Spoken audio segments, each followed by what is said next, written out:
Okay, gang. Unit 11, Day 2, Transforming Quadratic Functions. This is your homework prep.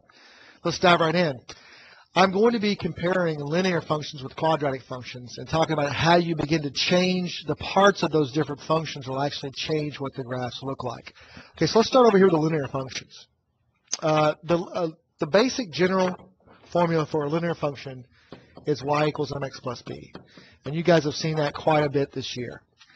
However, the parent function, the most simplest line that there is, or the very first line that there ever was, is y equals x. Remember that. With your quadratic functions, the general form is y equals ax squared plus bx plus c, which you guys have seen quite a bit of that as well. The quadratic parent function, which you guys have not seen yet, is y equals x squared. Notice that the leading coefficient, in other words, the first number that you see, whether it's the m in the line or the a in the quadratic, that leading coefficient equals 1. Everything else equals 0. Okay? Let's take a look at our first example here. Let's start with the lines. If I begin to change b, okay, so let's start with the parent, y equals x. Remember, that gives you a starting point of 0 and a slope of 1. So if you begin to plot those points, you'll end up with that little staircase. Go ahead and graph your line. Bada bing. There's your parent. Now, what have I made a child here? Y equals x plus 3. The slope's going to stay the same. We're still going to go up 1, right 1, but we're going to start at 3. So we end up with that line there. Notice it's been shifted up 3. The slope has not changed. All right, what have I made another child? Y equals x minus 2. Once again, the slope is still 1. The starting point will be negative 2. If I start on that starting point and go up 1, right 1, I get this line. We get a bunch of parallel lines here. What's happening when you change the b, you either shift it up or down. Y'all should remember that from earlier this year. All right, how about if we change the c with a quadratic equation? So go over to the right here. Well, what we're going to start with on Roman numeral 1 here is the parent function, y equals x squared, right here. Okay? Well, if I put y equals x squared into y equals on my calculator, and then go to the table, these are the values that I'm going to get. So if you have the calculator in front of you, great. If not, just copy down the values I have here. Negative 2, 4, negative 1, 1. The origin, 1, 1, and 2, 4. And let's plot these points. And we get a nice little curve, a symmetrical curve just like that. Take your pencil. Remember, don't connect the dots. Make a nice smooth curve the best you can. And draw your quadratic the best you can, something like that. And then let's begin to change the c in this equation. So in our Roman numeral 2 here, y equals x squared. What if I have y equals x squared plus 3? Well, my new table will look like this. Negative 2, 7, negative 1, 4, 0, 3, 1, 4, and 2, 7. Something like this. Remember, we got to kind of guess where 7 is. Okay. Go up and do your best quadratic little curve, and you can see that that guy has been shifted up 3. So just the same as the b on the other side. Let's try the third one here. X squared minus 2. So negative 2, 2. Then I have negative 1, negative 1, 0, negative 2, 1, negative 1, and 2, 2. Okay, so let's see.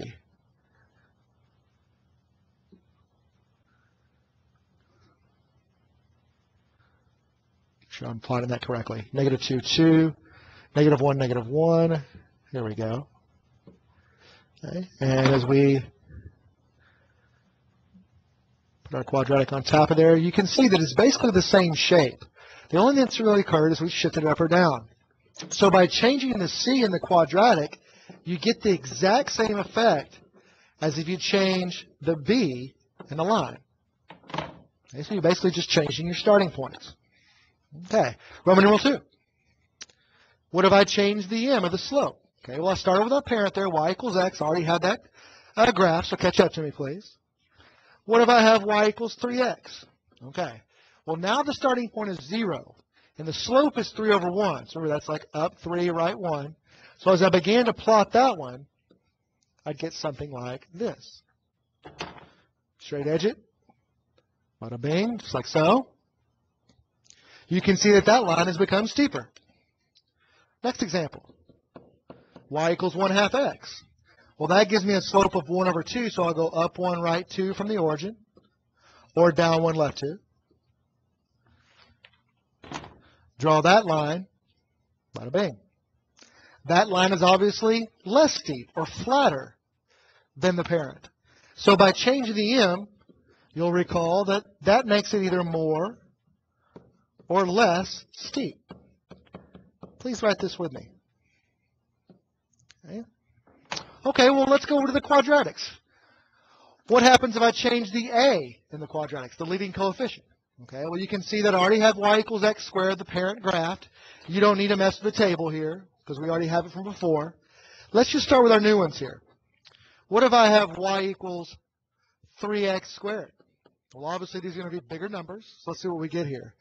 I'll get negative 2, 12, negative 1, 3, the origin, 1, 3, and 2, 12. Well, the 12 is going to be tough with a graphs like these, so I'll just do the best. I've got negative 1, 3, 0, 0, and 1, 3, and then, of course, 2, negative 12 is somewhere way up here. So what we're going to have is a pretty narrow or pretty skinny quadratic function. Please try to draw yours better than mine, but something like that. So you can definitely see that it's more narrow. Well, what happens if I have y equals 1/2 x squared? We'll see what happens here. Negative 2, 2, negative 1, 1/2, the origin, 1, 1/2, and 2, 2. So let's see here. Boom, boom. Go ahead and plot those points. And you can see we're going to get a much more wide or wider graph by doing that. So by changing the a, we either make it more narrow or wider. Let's write down that. Once again, very similar type of change that we get in the quadratics that we get in the lines. The m makes the whole line either steeper or less steep. The a makes the whole quadratic either more narrow or wider.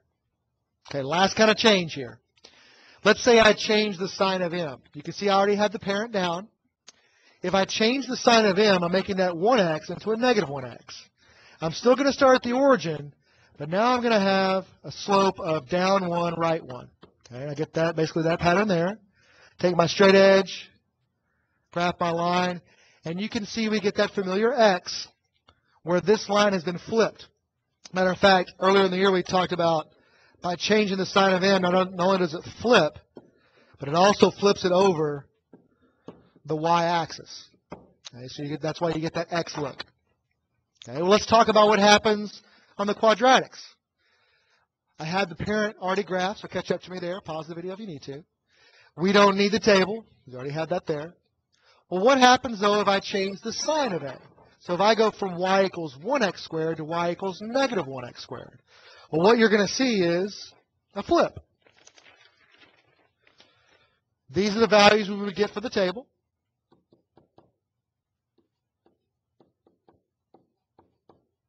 Okay, so something like this. And as you smooth out your curve the best you can, throw your quadratic on top of it, you're going to see that guy is going to flip right over. So you will get a flipping effect. Now, I will say that it looks like this guy is going to flip over the x-axis, but actually it does not. It just happens to look like this because it's the parent. You do have a vertical flipping here, but it doesn't flip over the y-axis or necessarily the x-axis. It just flips. Instead of pointing upwards, it'll point downwards, or it'll go from pointing downwards to point upwards. Okay, we're going to talk about these three different kinds of changes of lines and quadratics when I see you guys next time. Also, if you guys will look a little bit further down in this section here, I'm going to give you another video that's going to help you with a couple of problems from the review side of the homework, number 1 and number 5. All right, thanks, you guys. Look forward to seeing you in class.